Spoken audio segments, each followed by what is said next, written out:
आपका remote system बस on होना चाहिए और कुछ नहीं। ये एप्लीकेशन आपके सिस्टम में बाय डिफॉल्ट स्टार्टअप पे स्टार्ट हो जाती है और डायरेक्ट आप इसको एक्सेस कर सकते हो। देखो भाई, वैसे तो सॉफ्टवेयर के मार्केट में रिमोट डेस्कटॉप सॉफ्टवेयर की कोई कमी नहीं है, लेकिन अगर मैं बात करूं ना एनीव्यूअर रिमोट डेस्कटॉप सॉफ्टवेयर की, तो भाई इसको यूज करके मुझे मजा ही आ गया। गूगल सर्फिंग करते हुए मुझे ये सॉफ्टवेयर मिला था, मैं गया सीधा इसकी ऑफिशियल वेबसाइट पर यानी anywiewer.com पर। वेबसाइट मुझे ठीक लगी तो मैंने बिना सोचे समझे इसको डाउनलोड भी कर लिया। काफी सारे फीचर्स यहाँ पे दिए हुए थे। खास बात यह है कि फ्री टू डाउनलोड है और अगर आप अपनी जीमेल से यहाँ पे रजिस्टर कर लेते हैं ना तो आपको कुछ एक्स्ट्रा फीचर्स भी मिल जाते हैं। डाउनलोड की बात करें तो इसका पोर्टेबल वर्जन भी अवेलेबल है, डायरेक्ट इंस्टॉलर भी अवेलेबल है। आप जो चाहें वो इसको डाउनलोड कर सकते हैं। सभी डिवाइसेस के लिए, चाहे विंडोज हो, मैक हो, iOS हो, एंड्रॉइड हो, सभी के लिए अवेलेबल है। तो इसका मतलब साफ है कि आप क्रॉस प्लेटफॉर्म टाइप में भी आप इसका यूज ले सकते हो। इसका मतलब है कि आप आईफोन या फिर मैक से विंडोज या फिर एंड्रॉइड को एक्सेस कर सकते हो, या फिर विंडोज से एंड्रॉइड, आईफोन या फिर मैक को आप एक्सेस कर सकते हो, वाइस वर्सा, कैसे भी कर सकते हो। अब देखो, इंस्टॉल मैंने कर लिया है,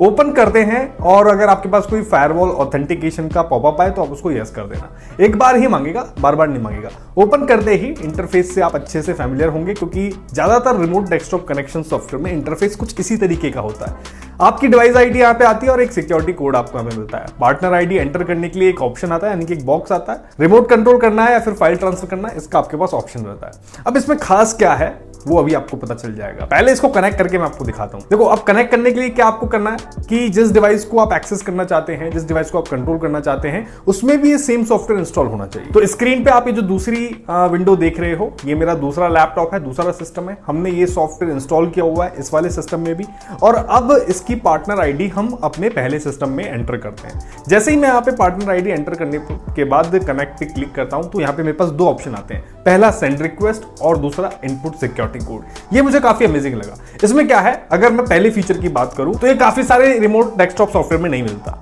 ठीक है, कई में तो सिक्योरिटी कोड ही आपको डालना होता है, डायरेक्ट रिक्वेस्ट आप सेंड नहीं कर सकते। यहां पर आप इस सॉफ्टवेयर की हेल्प से आप डायरेक्ट रिक्वेस्ट सेंड कर सकते हो। जैसे आप सेंड रिक्वेस्ट पे क्लिक करोगे, जिस लैपटॉप को आप एक्सेस करना चाहते हो उसके पास रिक्वेस्ट जाएगी, वो एक्सेप्ट करेगा और तुरंत एक कनेक्शन बिल्ड हो जाएगा और तुरंत आप रिमोटली उस सिस्टम को एक्सेस कर सकते हो। चलो एक बार मैं डिस्कनेक्ट करता हूं और हम यहाँ पे इनपुट सिक्योरिटी कोड वाला ऑप्शन भी यूज में लेते हैं। अब इसमें आपको रिमोट यूजर से सिक्योरिटी कोड पूछना पड़ता है, यानी कि आप फोन करेंगे या फिर कॉल करेंगे और उससे कहेंगे भाई अपना कोड बताओ, तो वो कोड बताएगा। फिर उसके बाद आप वो कोड एंटर करेंगे और ये टेम्पररी कोड होता है जो हर बार चेंज हो जाता है। तो आप इस कोड को यहाँ पे पूछ के एंटर करेंगे और फिर यहाँ पर आपका कनेक्शन बिल्ड होगा और आप फिर एक्सेस कर लेंगे। अब यहाँ पे आप इस सॉफ्टवेयर की हेल्प से कनेक्ट कर रहे हो ना, तो काफी सीमलेस कनेक्शन यहाँ पे देखने को मिल रहा है, बहुत फास्ट कनेक्ट हो रहा है, जो कि अदर सॉफ्टवेयर में देखने को बहुत कम मिलता है। खास बात यह है कि कनेक्शन के बाद आपको हर चीज मैनुअली एक्सेस ना करनी पड़े, इसके लिए काफी सारे शॉर्टकट भी यहाँ पे डायरेक्ट ऊपर दे रखे हैं। लाइक स्क्रीन रेजोल्यूशन चेंज करना है, क्लैरिटी आपको चेंज अगर करनी है, टास्क मैनेजर एक्सेस करना है, या फिर और कुछ ऑपरेशन आपको करने हैं, या फिर आपको फाइल ट्रांसफर करनी है, ये सब चीजें आपको डायरेक्ट शॉर्टकट दे रखे हैं एक्सेस करने के लिए।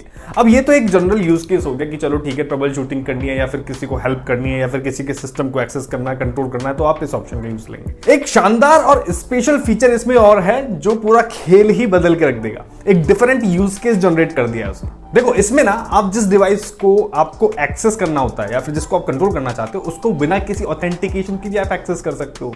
अब इसका यूज केस क्या हो सकता है भाई, आप मान लो आप ऑफिस में हो और पीसी है आपका अगर, तो बस आप अपना पीसी चलाओ या फिर चलवाओ किसी से और छोड़ दो। आप अपने पीसी को बिना किसी ऑथेंटिकेशन के डायरेक्ट अपने ऑफिस से एक्सेस कर सकते हो। और ऑफिस से क्या, आप दुनिया के किसी भी कोने में हो, आप अपने फोन से भी एक्सेस कर सकते हो, अपने सिस्टम से भी एक्सेस कर सकते हो बिना किसी सिक्योरिटी कोड की।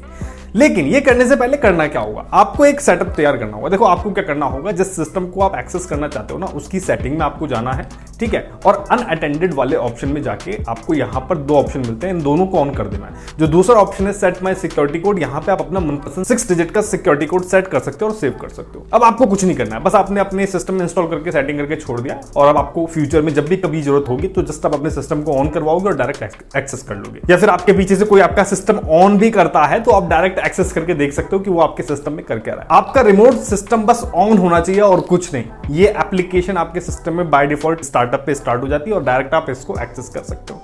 जस्ट आपका क्लाइंट आईडी, जो पार्टनर आईडी, वो डला होता है। आप जैसे ही कनेक्ट करते हो डायरेक्ट कनेक्शन बिल्ड होता है और बहुत ही अमेजिंग फीचर है। ठीक है, मेरे बच्चे कई बार घर पर अगर गेम खेल रहे होते हैं तो मैं डायरेक्ट ऑफिस से एक्सेस करके उनको टोक देता हूं, अपना टाइम हो गया है, अब बंद करो। तो ऐसे करके आप अपना पर्सनल काम भी कर सकते हो ऑफिस में बैठ के घर के पीसी पर, या फिर आपको नजर रखनी हो तो और नजर भी रख सकते हो। तो काफी सारी चीजें हो सकती हैं, काफी सारे डिफरेंट यूज केस यहाँ पे हो सकते हैं और ये काफी शानदार फीचर मुझे लगा।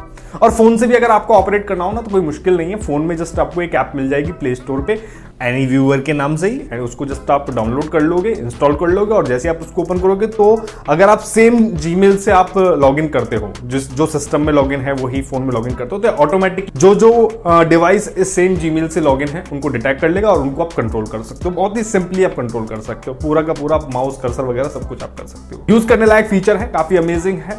आप भी डाउनलोड करके चेक करें और ऐसे ही इंटरेस्टिंग वीडियोस के लिए चैनल को सब्सक्राइब करना ना भूलें। मिलते हैं आपसे नेक्स्ट वीडियो में नई जानकारी के साथ, तब तक के लिए धन्यवाद। जय